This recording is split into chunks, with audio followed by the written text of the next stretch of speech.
جب ہم M C B جیسے کسی بڑے بینک کے مالیاتی اعداد و شمار کو دیکھتے ہیں تو پہلی نظر میں کہانی تھوڑی الجھی ہوئی لگ سکتی ہے۔ کچھ نمبرز اوپر جا رہے ہیں تو کچھ نیچے کی طرف اشارہ کر رہے ہیں۔ تو چلیں ذرا گہرائی میں اتر کر دیکھتے ہیں کہ اصل کہانی کیا ہے۔ تو سب سے بڑا سوال جو یہاں پیدا ہوتا ہے اور جو ہر سرمایہ کار کے ذہن میں ہوگا وہ یہ ہے کہ کیا ایم سی بی اس وقت ایک گروتھ سٹوری ہے جس پر شرط لگائی جائے، یا یہ اعداد و شمار ایک دھوکہ ہے، ایک ویلیو ٹریپ؟ اچھا، تو یہ ہے وہ نمبرز جن کی ہم بات کر رہے ہیں۔ پہلی نظر میں آپ کو شاید گرتا ہوا منافع نظر آئے، لیکن اسی ڈیٹا میں ایک بہتری کی کہانی بھی چھپی ہے۔ ہم ان دونوں پہلوؤں کو ایک ایک کر کے دیکھیں گے۔ تو شروعات کرتے ہیں ان اعداد و شمار سے جو تھوڑی فکر کی بات ہیں اور سرمایہ کاروں کے لیے فوری طور پر کچھ سوالات کھڑے کر رہے ہیں۔ دیکھیں، یہاں جو چیز سب سے پہلے نظر آتی ہے نا، وہ ہے بینک کے منافع میں مسلسل کمی۔ 2023 کے بعد سے یہ گراف واضح طور پر نیچے کی طرف جا رہا ہے، جو ظاہر ہے کسی بھی بزنس کے لیے ایک اچھی علامت نہیں ہے۔ اور ظاہر ہے منافع میں یہ کمی سیدھا شیئر ہولڈرز پر اثر ڈالتی ہے۔ یہ bar chart earnings per share یعنی ای پی ایس کو دکھا رہا ہے۔ آسان لفظوں میں بینک اپنے ہر ایک شیئر پر کتنا کما رہا ہے، اور جیسا کہ آپ دیکھ سکتے ہیں یہ بھی لگاتار کم ہو رہا ہے۔ اور یہ بات اس لیے بھی حیران کن ہے کیونکہ 2023 تو ایک زبردست سال تھا جہاں بینک نے 85% کی شاندار گروتھ دکھائی تھی، لیکن اس اونچی اڑان کے بعد اب ایسا لگ رہا ہے کہ انجن تھوڑا سست پڑ گیا ہے۔ تو خلاصہ یہ ہے کہ گروتھ کے جو اہم میٹرکس ہیں وہ سب خطرے کے نشان پر ہیں۔ منفی ای پی ایس گروتھ کا مطلب ہے کہ کمائی بڑھ نہیں رہی بلکہ کم ہو رہی ہے، اور یہ جو منفی پی ای جی ریشو ہے یہ ایک اور بڑی ریڈ فلیگ ہے۔ منفی پی ای جی ریشیو کو سمجھنے کا ایک آسان طریقہ یہ ہے کہ آپ ایک ایسی کمپنی کی مستقبل کی گروتھ کے لیے پیسے دے رہے ہیں جو اصل میں الٹا سکڑ رہی ہے۔ یہ بالکل ایسا ہی ہے جیسے کسی ایسے ریس کے گھوڑے پر شرط لگانا جو اب تھکنے لگا ہے۔ تو جو سرمایہ کار تیز گروتھ کی تلاش میں ہیں ان کے لیے یہ اچھی خبر نہیں ہے۔ لیکن رکیے، کہانی صرف اتنی نہیں ہے۔ ان پریشان کن نمبرز کے پیچھے کچھ ایسی بنیادی مضبوطیاں بھی ہیں جو تصویر کا ایک بالکل مختلف اور کافی مثبت رخ دکھاتی ہیں۔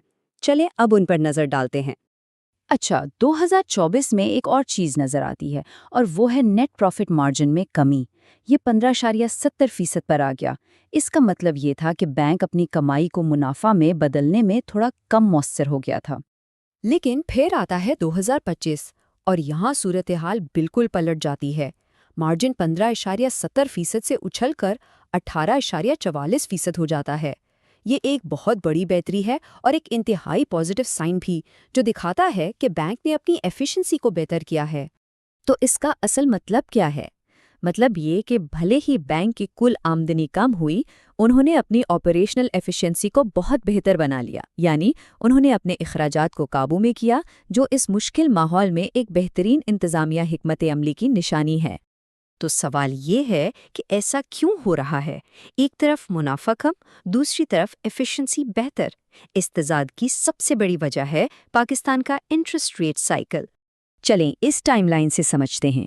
2024 میں جب انٹرسٹ ریٹس بہت زیادہ تھے، بینک نے سود سے خوب کمایا، یہ ان کا پیک تھا۔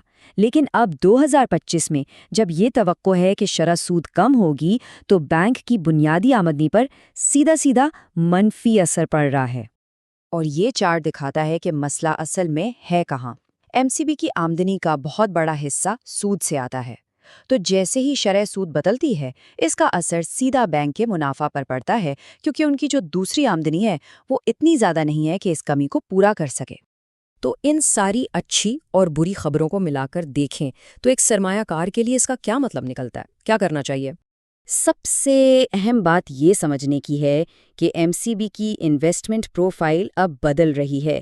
یہ اب وہ کمپنی نہیں رہی جو بہت تیزی سے گرو کر رہی تھی، بلکہ اب یہ ایک مستحکم یعنی سٹیبل اور ڈویڈنڈ دینے والے ادارے کی شکل اختیار کر رہی ہے۔ تو سوال یہ ہے کہ یہ سٹاک کس قسم کے سرمایہ کار کے لیے ٹھیک ہے؟ دیکھیں، اگر کوئی تیز گروتھ چاہتا ہے تو منفی گروتھ کے نمبرز دیکھ کر لگتا ہے کہ شاید یہ صحیح وقت نہ ہو، لیکن دوسری طرف اگر کسی کو ایک مستحکم انکم اور ڈویڈنڈز چاہیے تو بینک کی مضبوط منافع بخش بنیاد اور بہترین مارجنز اسے ایک بہت دلچسپ آپشن بناتے ہیں۔